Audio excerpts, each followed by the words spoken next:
Okay, so this one is another one for my people who are in third party situations or energies. Yesterday I was watching the Dr. Phil channel. He's got a channel now, the Marriage Channel. So I was watching that and he was talking about a young lady, young man rather, with two young ladies that he was interested in. And Dr. Phil was trying to help him to acknowledge, say, hey, you got to pick one of the two. You can't have both of them. You can't have the cake and eat it too. And the young man kept on sitting there. It was like one was brunette, one was blonde. He kept on saying, he said, I just really want both of them. I'm undecided. He said, okay, well, he kept on talking to him again. He's like, okay, who do you want? And so then he was like, I just really wish we could be all together. And he's like, that's not going to happen. A lot of times he says statistically, when you're talking about third party situations, that doesn't happen most of the time. It doesn't end well, he said. And both of them usually end up, if they do end up with one of them, usually, or the person who comes at the end of it, usually does not end up, it doesn't end well, even the marriage or the relationship. It easily ends. He said it's a small, slim chance that that happens. So I watched it because my mom, excuse me, some communication, had wanted me to watch that and listen to it. And I was like, something about this doesn't rest well. There is some truth to that. But you have to remember again, there's one element that Dr. Phil forgot. And that's the universe. That's even said biblically, what God puts together, no man puts asunder. Even when we're thinking about creation, and you're thinking about the man and the woman, and they're creating the baby,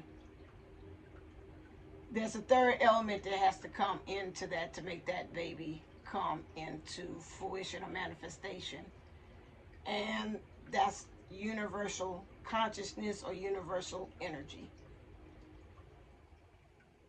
It's also stated in the Bible, when two or three are gathered together, I'm in the midst. Which again, like I told my mom, which means that the missing key ingredients is always that power of three. The man, the woman, and God, or it could be woman and God, man and God, whichever way you want to do in the connection it is. But God is the glue.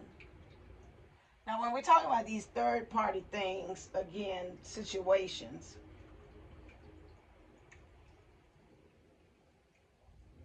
at the time the person does pick that person because they are under the belief that, again, that God has brought that person into their life.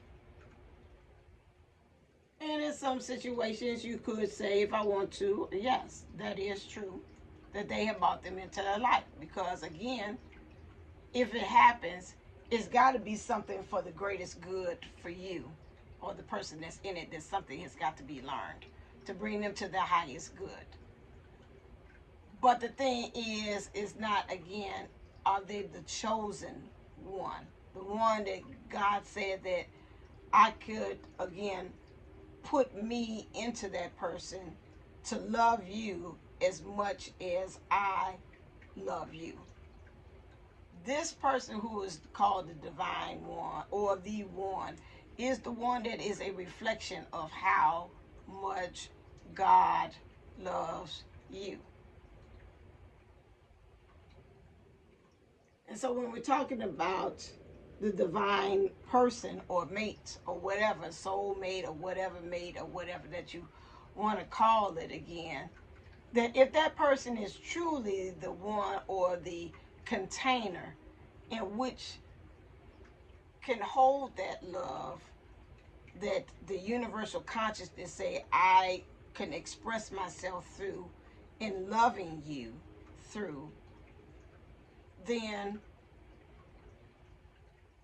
there's no separation. That can't happen because the universal consciousness, which is the energy, everything is made, comes back to that one, the energy. the universal consciousness or the universal energy or the universal flow, whichever way you want to call it, it has chosen the vessel.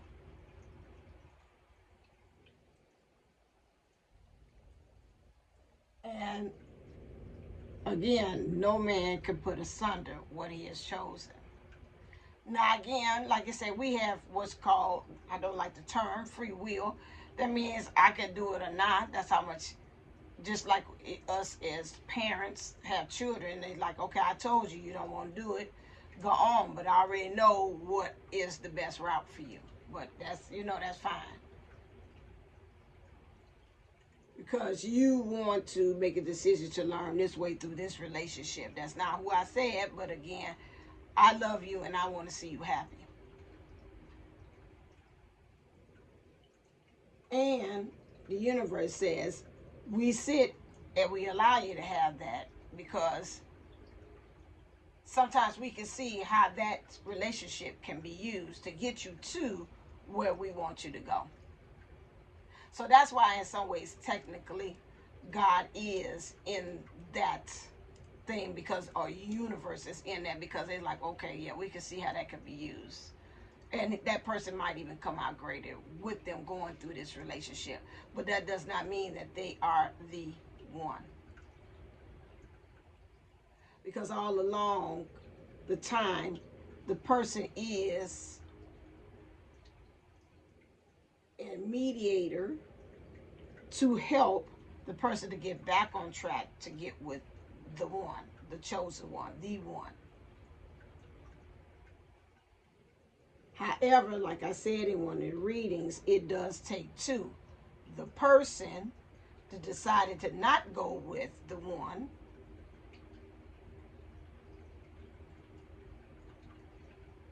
has to make the choice to say yes.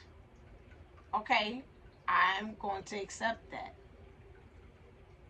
This love, and I've said this before, we have to understand that this is one of the divine love, or this divine connections, is one of the greatest loves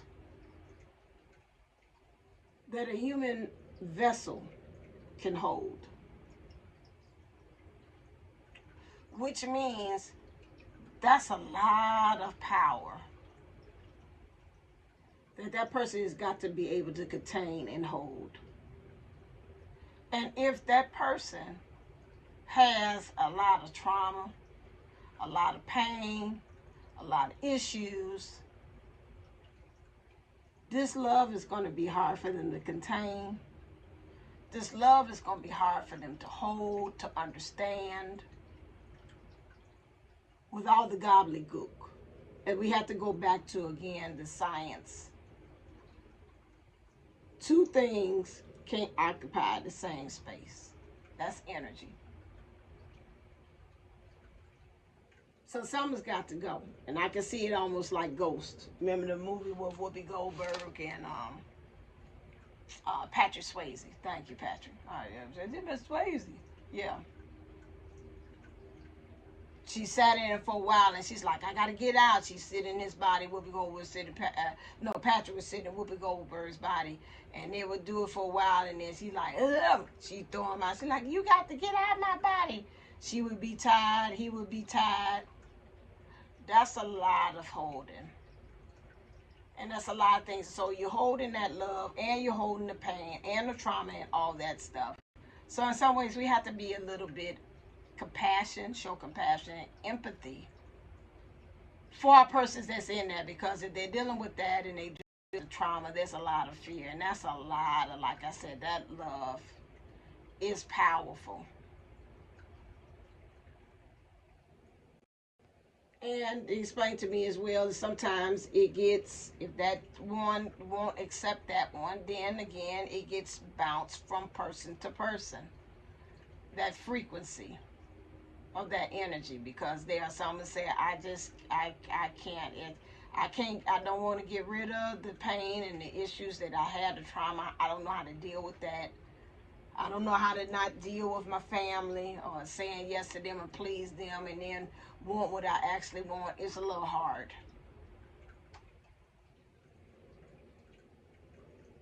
And so, like they said, the old adage, when it comes down to that, it has nothing to do with you if the person's in that third party stuff. It has all to do with them. That's why I said earlier about that. Keep on trying to see, is there anything else I can do? The only thing that comes down to you is to make sure that you don't walk away with that feeling of taking it on to the next one. Because again, the universe will, like they said, it'll keep on trying until they find that one that say, hey, I'll sit in it. I'll take that love. I can love that person. I can do that. I can be a vessel for God's love and how to express the universe's love of you through this body, through this entity, as their divine partner, as their person, as the one.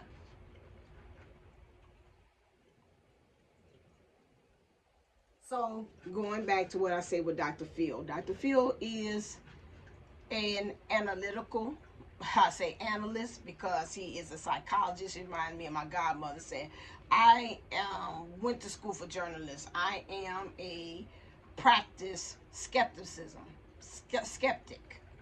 And anything you bring to me because of my practice, I'm going to have some skepticism about it. I'm going to be skeptical about it. That's the same thing as a psychologist. That's his job. That's his training. That's what he's supposed to do. But I told you all that we get into the point that we got to be able to marry the two of the logic and the logic and the psychology, or the spirituality too. The logic and the spirituality. Let me retract that. It's got to be a balance, because it's someone, I got a friend, I look at them and I was like, you're too much in the spiritual world. You got to learn how to anchor that down. And then there's some I say, ooh, you're too into the analytical world. You need to end that spirit. It's a marrying of the two.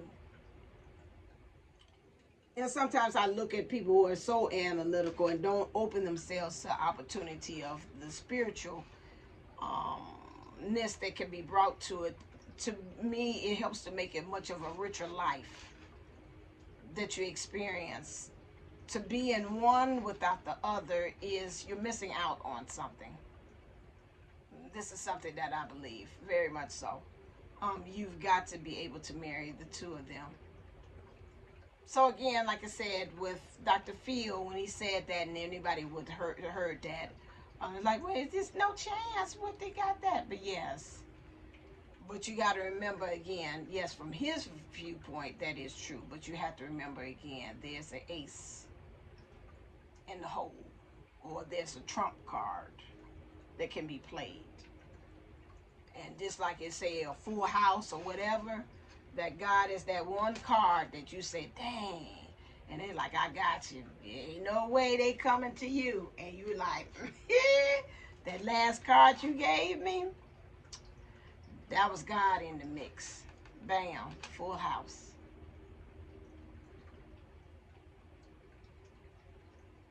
It can happen. That's where miracles come in. Miracles is, again, is things that's supposed to happen, but then you just need that extra to get you there. That's what a miracle is. It's already, but you couldn't figure out with the tools that you had how it's going to happen. So the universe said, okay, go around it and give it to them. Like, again, at the cash register, override. Just override it. Give it the price. Give it the item. You know, when you're in there and they do that and they say, override.